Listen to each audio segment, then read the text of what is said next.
Мої вітання усім глядачам та підписникам каналу Січас. Я Олена Кирик і рада вітати на стрімі разом зі мною Анатолій Храпчинський, заступник генерального директора компанії з виробництва засобів радіоелектронної боротьби, експерт з авіації.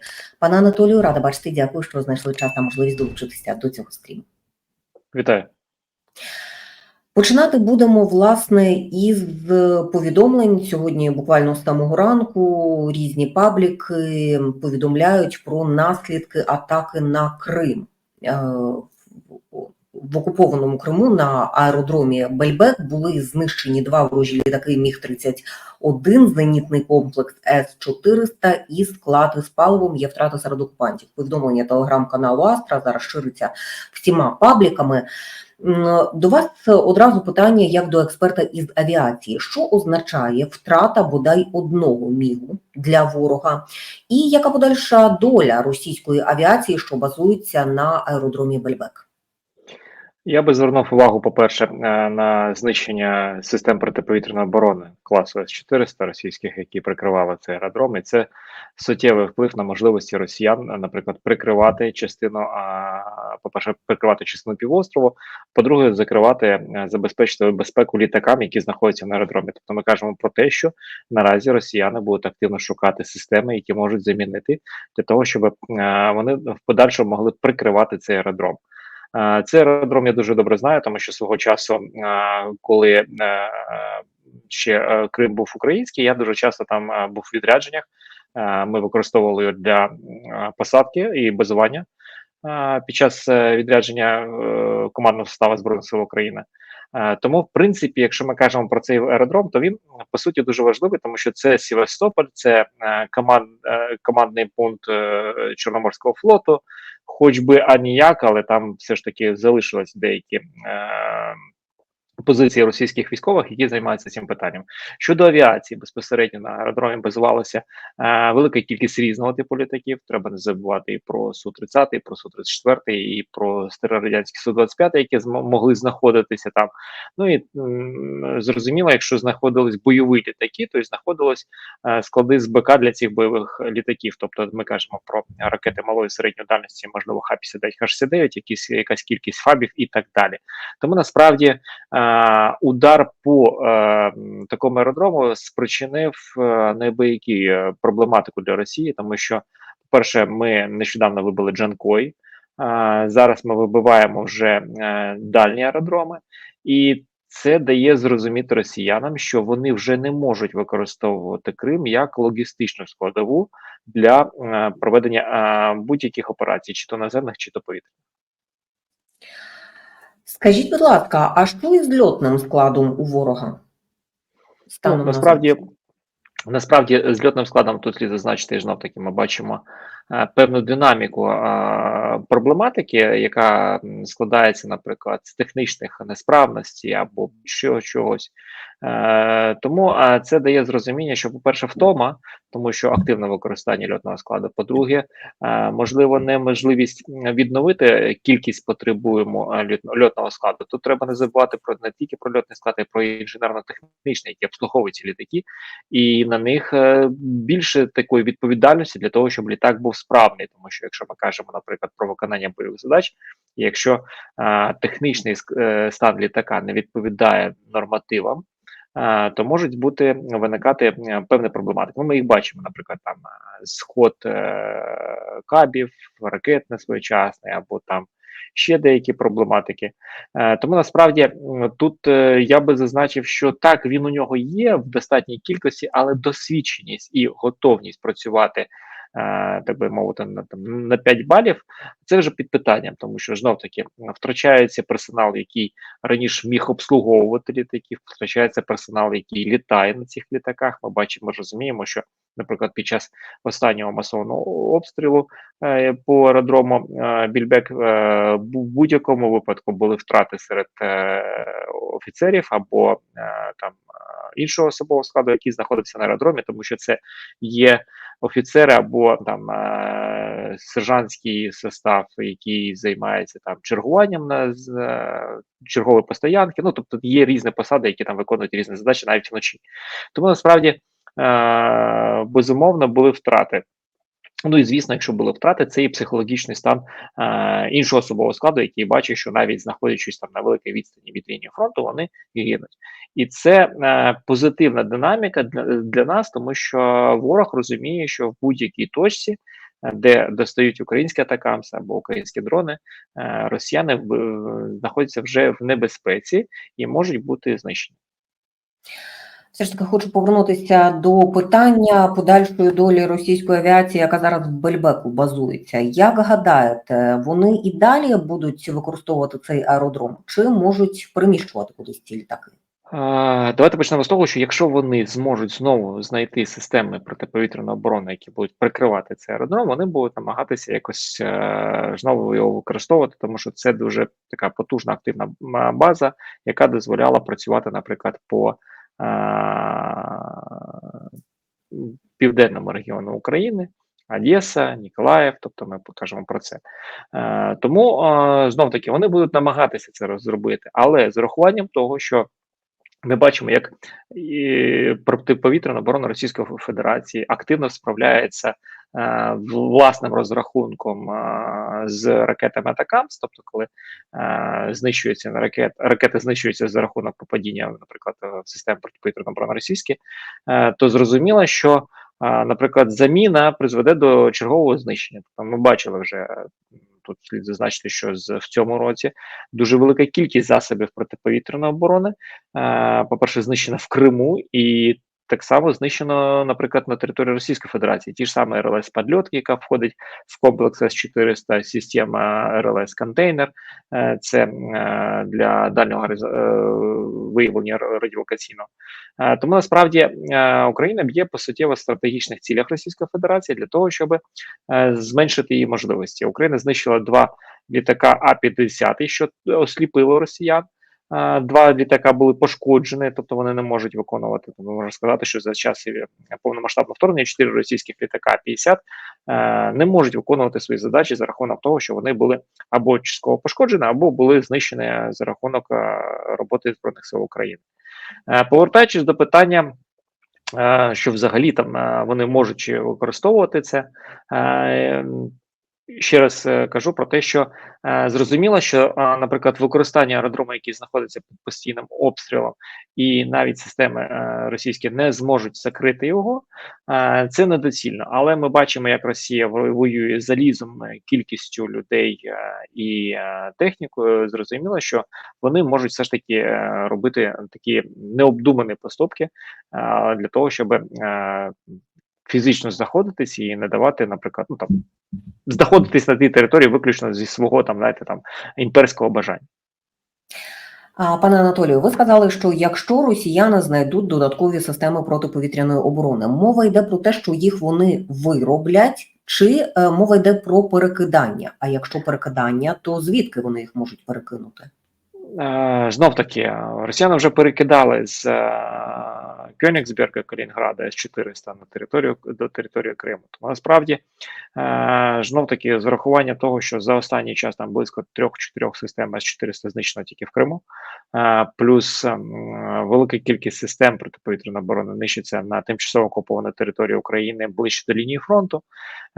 Додатково у них проблематика є системи протиповітряної оборони, які треба їм тримати прикривати важливі стратегічні об'єкти на кшталт там нафтового виробництва, тому що ми бачимо, що українські дрони долітають і на велику відстань. Ми бачимо, що українські дрони б'ють і по Лабузі, тобто це велика відстань доволі. Тому насправді потреба в системах протиповітряної оборони буде зараз актуальна для Росії. І знов таки ми бачили вже, наприклад, прояви інформаційні, коли Росія заявляє, що ми там буцімто ми будемо вже раз поставляти С-500 новітні системи протиповітряної оборони. Зрозуміло, що тактика, технічні характеристики завищені, тобто вони там трохи списали з систем американських ТХАД. Причому при цьому зробивши невеликі модернізації, які не дозволять підтвердити ці тактико-технічні характеристики. Знов таки ми бачимо, як С-400 нищиться, і зрозуміло, що якщо ми кажемо про С-500, яка модернізована з С-400, тобто гарантій гарного відпрацювання точно не буде. Тому і знов таки, якщо ми кажемо про, наприклад, нові системи С-500, які вони обіцяють війська, щоб отримувати, чи можуть вони їх виробляти, тому що насправді планувалось введення в стрій наприкінці 2025 року. Росіяни планували, і є тільки одна або дві системи, які зараз проходять тестування. Вони вже заявляють, що вони буцімто вводять їх, ставлять на озброєння і будуть їх постачати війська. Тому це більше інформаційна спроба показати, що у нас все гаразд. Але насправді, знов таки, з урахуванням тих можливостей, які зараз має Україна, я би зазначив, що Крим стає небезпечним для перебування будь-якої військової техніки на території Криму. Пане Анатолію, ви вже зачепили тему того, що каби та фаби падають на голову росіян. Один із таких випадків був 12 травня, коли в Білгородській області впала ФАБ-500. Які головні причини? Тоді давайте повернемось до основних причин. Перша можлива причина – це внаслідок помилки пілотів. Тобто ми можемо казати про те, що пілот помилково міг, наприклад, відпустити цю авіабомбу не в тому місці. Тобто, це відбувається. Але за рахунок чого це відбулося? За рахунок втоми безпосередньо знов таки пілотів, які активно працюють. Так, ми можемо казати про технічні гаразди, які відбуваються з цими літаками, тому що, наприклад, питання до авіаційних катапульт російського виробництва або радянського виробництва, тому що насправді всі авіаційні катапульти, які несуть на сучасних російських літаках типу Су-34, Су-35, це старі радянські розробки 80-х років, і вони не модернізувалися, і в принципі авіаційна катапульта може кріпити на себе, наприклад, як ракету Х-69, Х-59, так само і можуть кріпити на себе, наприклад, там ФАБ-1500. Тому насправді може бути технічна причина, з якої, наприклад, відбувся схід боєприпасу. І знов-таки, повертаючись до технічної причини, можна сказати, що це може бути і помилка технічного обслуговуючого персоналу, тобто іноземної інженерної служби, яка обслуговує цей літак, або, наприклад, підвішували офіцерів зі зброєння, які підвішували цю бомбу, і щось пішло не так.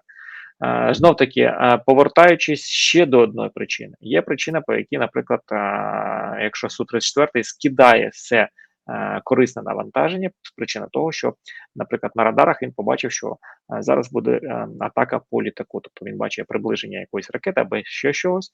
Для того, щоб здійснити уход від загрози, йому треба скинути все корисне навантаження для того, щоб літак став більш маневрений, тому що за рахунок корисного навантаження, військового корисного навантаження, він, взагалі, якщо ми кажемо про Су-34, він не так мало, не такі вже швидкі, як то кажуть, а не такий маневрений, а тут ще й навантаження.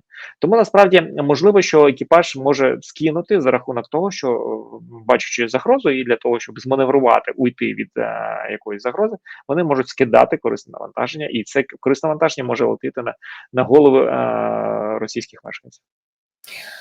Нещодавно Укроборонпром повідомив про те, що у 2024 році Україна зрівнялася із Росією за кількістю вироблених ударних безпілотників. Зокрема, Україна виробляє дрони камікадзе, які схожі на Шахет-131, Шахет-136. Якщо говорити про технологічний прорив у виробництві дронів, саме починаючи із початку цього року, наскільки він був серйозним? І ми давайте повернемось до того, що насправді за 2 роки, за 2 вже майже з половиною роки повномасштабного вторгнення, Україна спромоглась суттєво покращити свої можливості в таких технологіях, як безпілотні системи, будь-які наземні, надводні чи повітряні.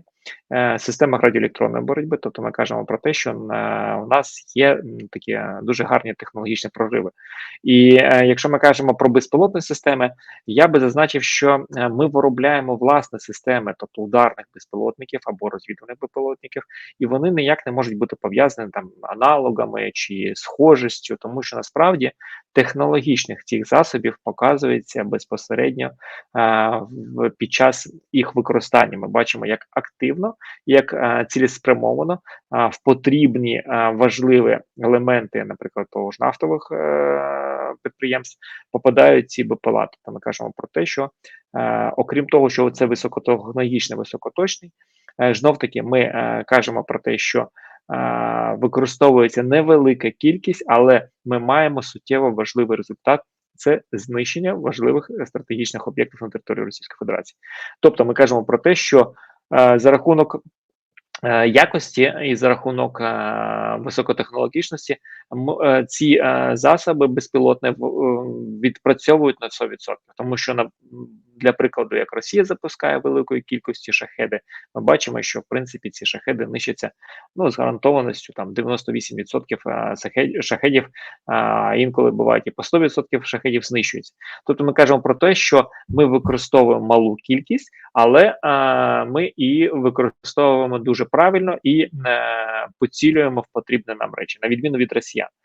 І знов таки з урахуванням тої кількості ударів з початку цього року, я думаю, це гарний приклад того, що виробництво налагоджене, воно серійне і те далі буде покращуватися. Якщо ми говоримо про технології безпілотників, тут з'явилася на Defense Express ресурсі інформація про те, що вони посилаються на супутниковий знімок, який у відкритому доступі є вже зараз. І цей супутниковий знімок свідчити може про те, що Китай зміг секретно збудувати і спустити на воду перший у світі спеціалізований авіаносець саме під безпілотні літальні апарати. Що вам відомо про таку технологію, де вона може використовуватися, наскільки може бути небезпечною? Ми зараз же це розглядаємо, знаєте, в розрізі візиту Путіна до Сі Цзіньпіна, анонсовані його неформальні перемовини, і туди ж він на цю зустріч повіз і нового міністра оборони, який говорив про те, що, значить, одне з першочергових його завдань – це технічне оснащення буде російських окупантів. Тож то в цьому плані певні китайські технології, якими Китай може ділитися із Росією, нас дуже хвилюють. Насправді, якщо казати про, наприклад, так званий авіаносець, насправді це катамаран більше для безпілотників, це зрозумілий крок в розвитку таких технологій, тому що якщо є авіаносці, які несуть літаки, якими керують пілоти, то, звісно, будуть і авіаносці, які будуть нести безпілотні системи, які будуть виконувати різні задачі. Тому ми виходимо в еру, і зараз ми бачимо всі сучасну війну, те, що ми, наприклад, хтось більшість там в дитинстві або в юності, або там в середньому віці бачив там фільм «Термінатор», то для когось там це було здивування якесь, то зараз ми бачимо цю війну вже на власні очі. Тобто ми бачимо, як FPV-дрони нищать наземні системи безпілотні, ми бачимо, як наземні безпілотні системи, надводні безпілотні системи вибивають повністю практично левову долю Чорноморського флоту Російської Федерації. Тобто ми кажемо про те, що ми починаємо новий етап військових дій, де залучається безпосередньо роботизована техніка і де зменшена йде особового складу. І це насправді перспективна розвитка, тому що треба воювати залізом, а не треба воювати людьми. І я би сказав, що, наприклад, проблематика, яка більше мене занепокоїть, це новий міністр оборони Російської Федерації, який вміє рахувати цифри. Тому що насправді він може з економічної точки зору підходити до цих питань. І звісно, тому що Китай, наприклад, пропонує якісь такі технологічні рішення,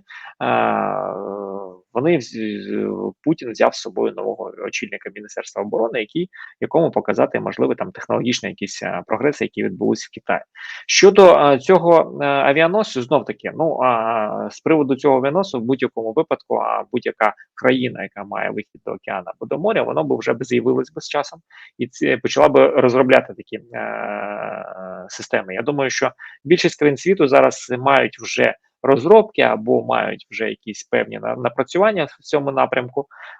Навіть та ж сама Британія, безумовно, вже десь на етапі фінішу, тому що вони держава, яка з усіх боків окута океаном, тому насправді і у них більше морської зброї. Тому насправді це, ну, я не бачу проблем в китайському, наприклад, авіаносці з дронами, тому що насправді тут треба казати, що треба нам, що ми можемо зробити.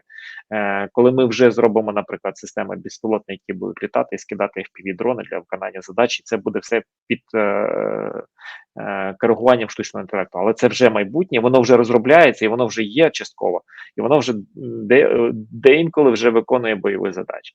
Тому насправді тут треба казати, мабуть, про можливості наших рішень, і знов таки тут можливість наших рішень, які ми можемо імплементувати зараз на лінії фронту, і насправді Україна зараз попереду багатьох європейських держав, тому що от у мене була можливість побувати в офісі інновацій, зустрічатися з офісом інновацій НАТО в минулому році. В цьому році ми зустрічалися з великою кількістю європейських, американських мілітарі компаній в Брюсселі. Це був оборонний форум, де обмінювалися досвідом.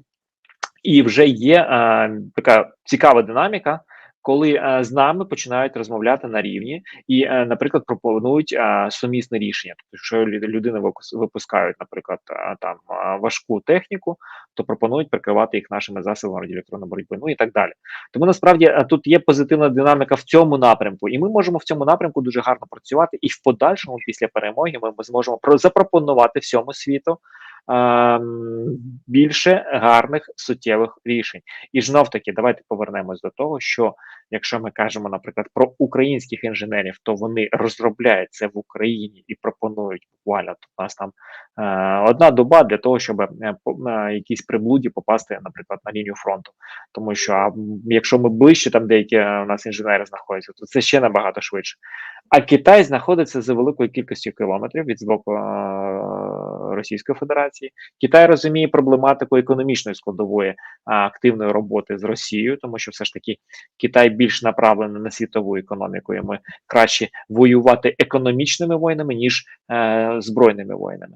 Тому я думаю, тут просто на це не треба звертати увагу, зауважити, що хтось вже почав це оприлюднювати, на відміну від інших, які ще розробляють і роблять все ж таки, може буде набагато краще щось запропоноване або британцям, або американцям, або ж навіть українцями, тому що ми бачимо, що є вже в нас, наприклад, надводні дрони, які оснащені ракетами.